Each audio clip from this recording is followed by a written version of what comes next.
Olá pessoal, um ótimo dia para todos vocês. Meu nome é Andreia, sou professora de Geografia e hoje a gente vai estar dando continuidade sobre os estudos do continente africano. Especificamente, nós vamos abordar sobre o processo de colonização deste território. E aí eu separei para nós alguns pontos que são fundamentais para a gente poder compreender melhor como que ocorreu esse processo de colonização. Então, a gente vai colocar aqui, ou melhor, eu vou colocar aqui para vocês, alguns pontos que eu quero que vocês reflitam, como que esse processo de colonização vai prejudicar, ainda nos dias de hoje, o continente africano.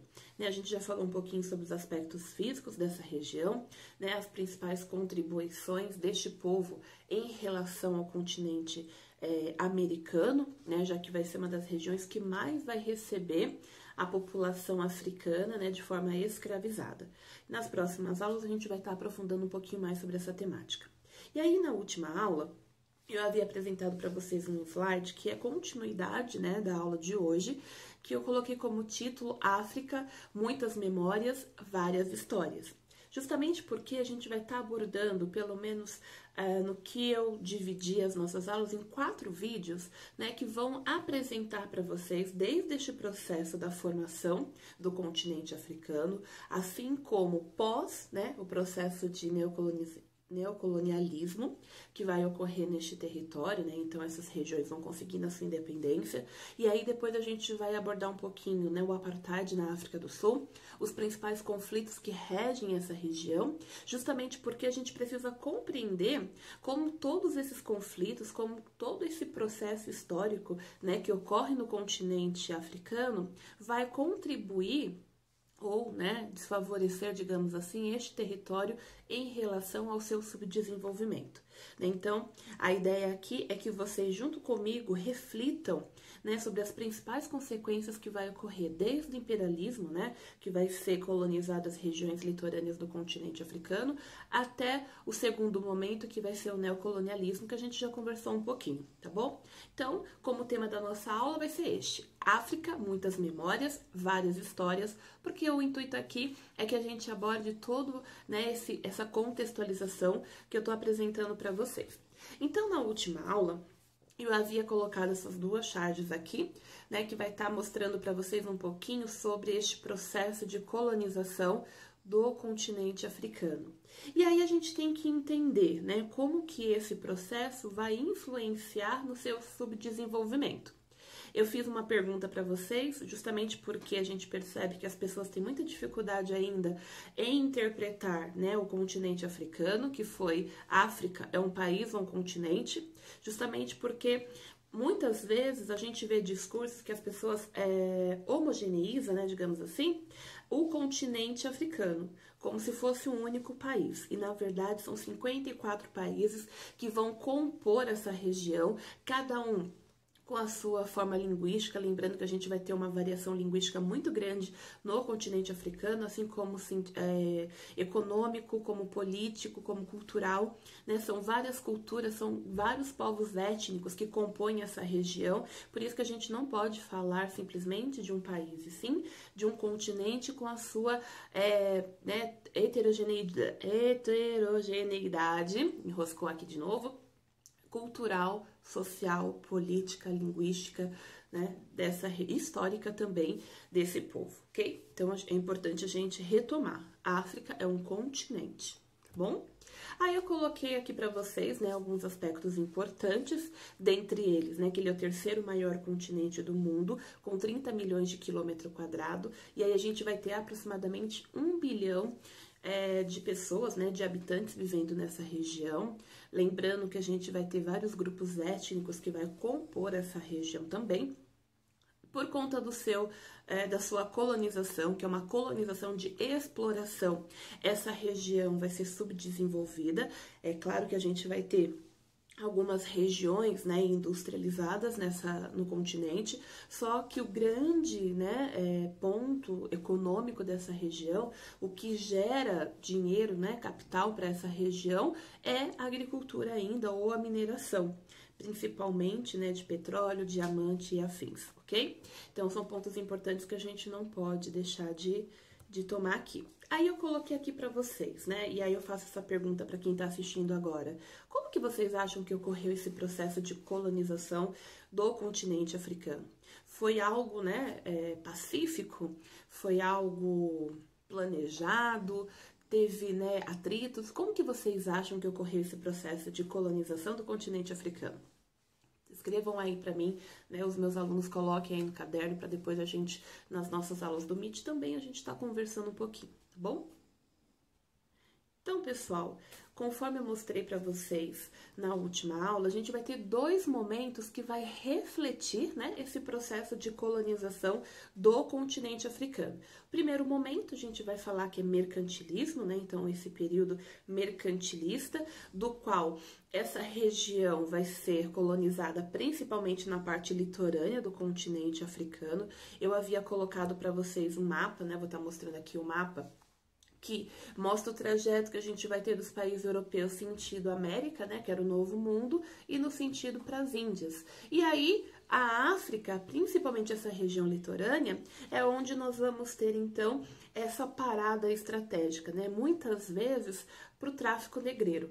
Então, esse primeiro momento, a gente não vai ter um certo interesse das metrópoles europeias, porque o intuito ali é colonizar a América e também extrair os recursos da região da Índia, né? Então, esse é o grande foco. Só que aí, essa parte litorânea é a parte estratégica, então, que eles param, né, para retirar recursos naturais também, mas principalmente o tráfico negreiro, que vai ser direcionado para essa região da América. Tá bom? Então, esse é um ponto importante que vai ser, esse mercantilismo ocorre principalmente a partir do século XV, tá?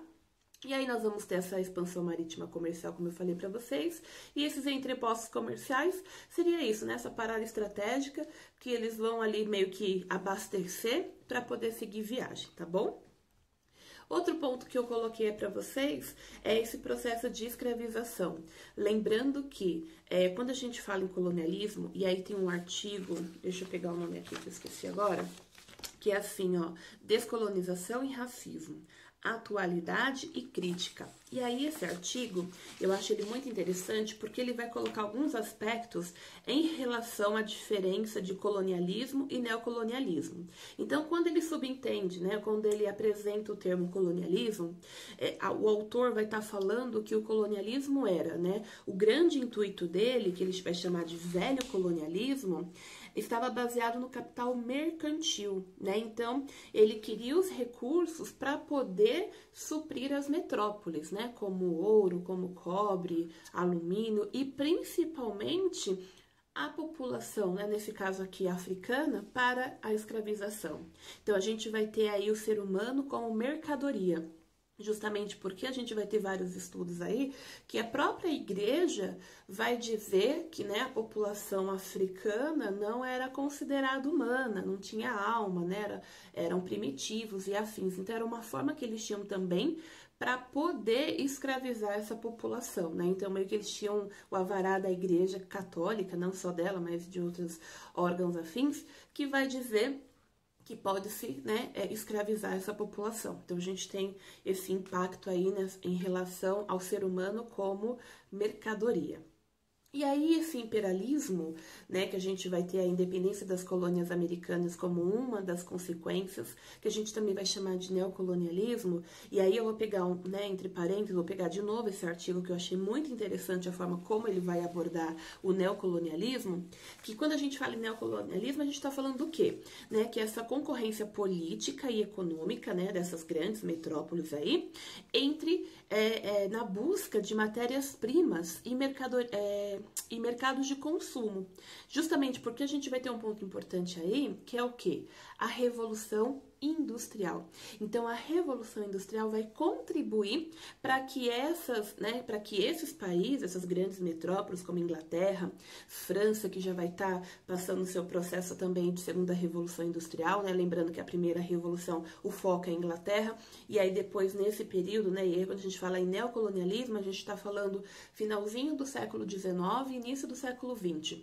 Então, a gente vai ter outras potências, né, tendo esse processo de revolução industrial, que é o que a gente denomina de segunda revolução industrial. E o que esse povo precisa? Ele precisa de mercadoria, ele precisa de recursos naturais, né? Então, ele precisa desses recursos para poder desenvolver produtos industrializados e aí conseguir, então, conquistar o mercado consumidor. Em outras palavras, esse neocolonialismo é esse objetivo, né? A concorrência política e econômica dessas grandes potências mundiais, com o intuito do quê? De conseguir novas terras para conseguir retirar esses recursos naturais. E não somente isso, não somente os recursos naturais, mas também a mão de obra barata ou escravizada. Né? Lembrando que aí a gente vai ter, fazendo uma ressalva, né? Nesse momento a escravidão já vai estar praticamente abolida, vai estar praticamente, né, proibida em todos os territórios, mas isso não quer dizer que ainda não ocorra esse processo de escravização, porque a gente tem que pensar assim, pelo menos eu penso assim, né? Você pagando um valor que não dá nem para a pessoa se manter, você pagando um valor, entre aspas, né, vai 5 centavos, 10 centavos, isso não vai fazer com que essa população consiga se manter e manter a sua família. Então, é uma forma de escravização que ainda hoje a gente consegue identificar em vários territórios do nosso planeta, tá bom? Então, continuando. Então, nesse artigo, ele vai colocar, assim, o neocolonialismo como algo que não é simplesmente retirar essas mercadorias e escravizar, né, essa população. Até porque a gente já está falando do final do século XIX, início do século XX. E aí ele vai abordar o seguinte ponto, que não é mais tirar, né, esse produto que seria o homem, mas fazer com que este homem, fazer com que essa população aprendesse, né, perdesse a sua cultura e aprendesse, vivenciasse a cultura do seu colonizador. Ele vai utilizar o termo aqui, ó, que ele fala assim, cadê? Que esse novo colonialismo precisa organizar a sociedade de vítima. Né? Então, ele está querendo dizer das vítimas. Então, o que ele está querendo dizer com isso? Ele está querendo dizer que o quê? Ou quase a mesma cultura do explorador, que ele precisa organizar a sociedade das vítimas, ou quase a mesma cultura do explorador. Ou seja, quando a gente chega aqui, vamos pegar, né, a nossa realidade, quando ele chega no Brasil, eles vão estar fazendo o quê? Eles vão obrigar o indígena a aprender o português, a se catequizar, né, a ter uma religião católica, a ser batizado, fazendo com que não tenha respeito nenhum sobre a sua cultura. E esse neocolonialismo, nesse artigo que eu acho muito legal, a forma como eles apresentam, é exatamente isso. Aquela pessoa que era vítima, agora vai ter que ser aliada. A partir do quê? A partir dessa aprendizagem dessa nova cultura, a partir de uma certa aliança com este colonizador. Então, a gente vai ter essa definição desse artigo que eu achei muito legal. Então, ele vai fazer o quê? Ele destrói a própria cultura dessa população. Em busca do quê? Em busca de retirar esses recursos, de fazer com que, de uma forma indireta, essa população seja sua aliada. Né? E uma das estratégias que a gente vai perceber em relação a essa nova colonização, o neocolonialismo, né, dentro do continente africano, que vai ocorrer a partir do final do século XIX, é eles colocarem, né, ou que a gente chama de fronteiras artificiais, e aí eu vou estar colocando o mapinha aqui para vocês, né, que na conferência de Berlim, eles vão estar fazendo essa redistribuição, então, né, do continente africano. E aí, a forma estratégica, né, que eu digo que é uma forma estratégica que eles têm, é o quê? Colocar grupos inimigos e os grupos que eram aliados se separarem, né, dessas regiões, justamente porque uma vez que eu tenho grupos inimigos, né, em atrito dentro desse território que eu fiz a fronteira, fiz a delimitação, eles não vão ficar perdendo tempo, né, vamos dizer assim, em tentar combater a minha colonização dentre eles, né? Então, muitas vezes, esses europeus tinham tribos inimigas aliadas que tentavam, de uma certa maneira, pôr a ordem ali naquela região, né? E aí essas tribos aliadas tentavam destruir a tribo inimiga que estava naquela fronteira artificial. Um bom exemplo disso, não sei se vocês já assistiram, é o Hotel Ruanda.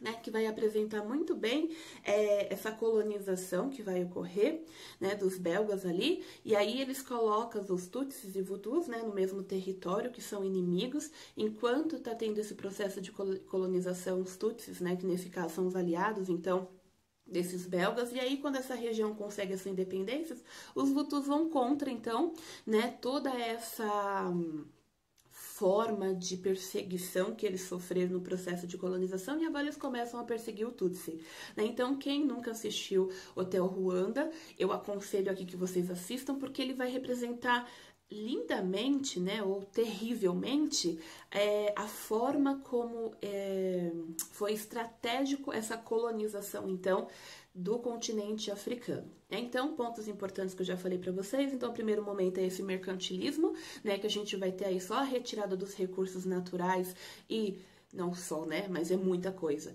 mas de uma forma resumida, né, retirar esses recursos naturais, e aí a gente vai ter um outro ponto importante, que é o tráfico negreiro. A partir, né, do final do século XIX, então, quando esses países, principalmente do Novo Mundo, né, da América do Sul, América Central, conseguem a sua independência, essas regiões, essas metrópoles, então, elas já não podem, né, utilizar essas colônias como forma de recursos naturais. Então, eles vão enxergar quem aí? Eles vão enxergar o continente africano. E aí é quando a gente vai ter a segunda etapa, então, né, do processo de colonização do continente africano, que é o neocolonialismo, que tem o grande intuito do quê? Não só retirar os recursos naturais, mas também culturalizar, né, essa população que vive no continente africano, de formas que vão criar fronteiras artificiais com tribos inimigas. A gente não utiliza mais o termo tribo, desculpa, né, com etnias inimigas. Então, esses povos vão ter que ser obrigados a viverem no mesmo território, então a gente vai ter muitos conflitos. Ainda hoje a gente percebe a grande quantidade de conflitos no continente africano, né? Então, esse novo neocolonialismo, essa nova forma de colonizar, lembrando que ele não vai colonizar somente a parte litorânea, né, mas ele vai colonizar essa parte mais interna, né, do continente africano. Então, são pontos importantes. E aí a gente vai ter, então, essa conferência, né, de Berlim, que ela vai ser o quê? A partilha, então, né, tô colocando a chart aqui para vocês também, para vocês darem uma olhada, que é a partir da Conferência de Berlim que a gente vai ter a partilha da África, de forma arbitrária, né? Então, eles vão escolher os territórios ali e vão criar, vocês vão estar vendo agora no mapa, que essas fronteiras, né, são retas, assim.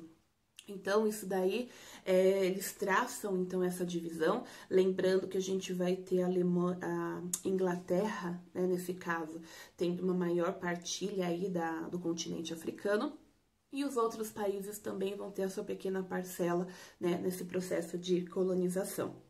E aí a gente vai ter alguns impactos que eu já mencionei aqui para vocês. O primeiro impacto, então, né, o desrespeito à cultura africana. Então, eles não vão respeitar as culturas, né, provenientes desse continente, que é bem diverso, né, a forma linguística. A gente vai perceber que nesse processo de colonização, esses povos, eles vão ser obrigados a aprender a língua do seu colonizador, né? Então, isso daí a gente já tem uma perca cultural dessa população. Então, a gente percebe aí uma grande variação linguística, só que acaba sendo prejudicada ou obrigada a aprender a colonização, ou melhor, desculpa, a aprender a língua do seu explorador, do seu, entre aspas, colonizador.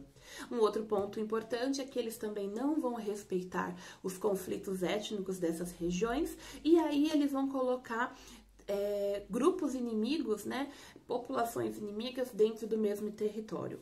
Eu digo que é uma forma estratégica que eles têm, né, de tirar a atenção direta deles e fazer com que essas tribos, né, então, entrem em conflitos entre si, tendo uma redução dela e eles podendo efetivamente, então, ter o seu controle sobre esta população. E aí, um ponto importante que a gente não pode esquecer em relação a esse processo, né, de neocolonialismo é que a motivação dele é econômica, né? O grande objetivo ali é o quê? Matéria-prima, mão de obra, né, mão de obra barata, principalmente, mercado consumidor. Lembrando que esse processo agrícola que vai ser desenvolvido nessa região, né, que vai ser a monocultura, nós vamos ter, então, o sistema plantation, né, que até hoje ainda prevalece nessa região, com essa mão de obra barata. E aí, a grande importância disso tudo é que eles conseguissem atingir o maior número de mercado consumidor. E aí, qual que vai ser a justificativa, então, desses países em adentrar, né, nessa parte mais continental, então, do continente africano? Ficou até meio redundante, mas tudo bem. A grande justificativa deles é que nesse período, né, finalzinho aí do século XIX, a gente vai ter a publicação da teoria de Darwin, né? E aí eles vão meio que utilizar essa teoria de Darwin em relação às espécies para o sistema étnico. E aí eles vão chamar de darwinismo social, do qual eles vão dizer que há uma raça, né? Eles utilizam o termo raça como superior e as inferiores. Então aí a gente vai ter 3 tipos, então, de grupos étnicos, né? Que vai compor, então, essa teoria darwinista que a gente vai ter. É a caucasiana, né, que seria esse branco europeu. Nós vamos ter os mongoloides, que seriam os nossos indígenas americanos e a população asiática, e os negroides, que seriam a população africana, né? Então, a forma que eles vão ter como justificativa, né, para esse processo de colonização dentro do continente africano é essa, né, que eles vão levar o processo civilizatório para essa população primitiva, para essa população que não adentra nos conceitos, né, do ser civilizatório. Ai, deu uma enrascada, mas tudo bem. Né? Então, é isso que vai estar apresentando aí como justificativa desse processo de colonização, tá bom? Então, pessoal, esses eram os pontos principais que eu queria estar abordando com vocês em relação ao processo de colonização do continente africano. Depois a gente vai estar falando como que vai ocorrer esse processo de independência, como que os países, né, entre eles a gente vai ver o surgimento de outros países, né, principalmente por conta desses conflitos étnicos, e como que isso contribui para o subdesenvolvimento dessa região, porque isso ainda hoje a gente percebe a corrupção, né, em muitos países ditatoriais, né, que vão ter líderes ditadores. A gente vai ver uma influência aí religiosa de grupos extremistas em grandes áreas, né, do território africano. Isso tudo a gente percebe por conta desse processo de colonização que ocorre nessa região, tá bom? Espero que vocês tenham compreendido. Qualquer dúvida, vocês entrem em contato comigo, que aí na próxima aula a gente tira todas as dúvidas de vocês. Uma ótima semana e até semana que vem. Um beijo, tchau, tchau!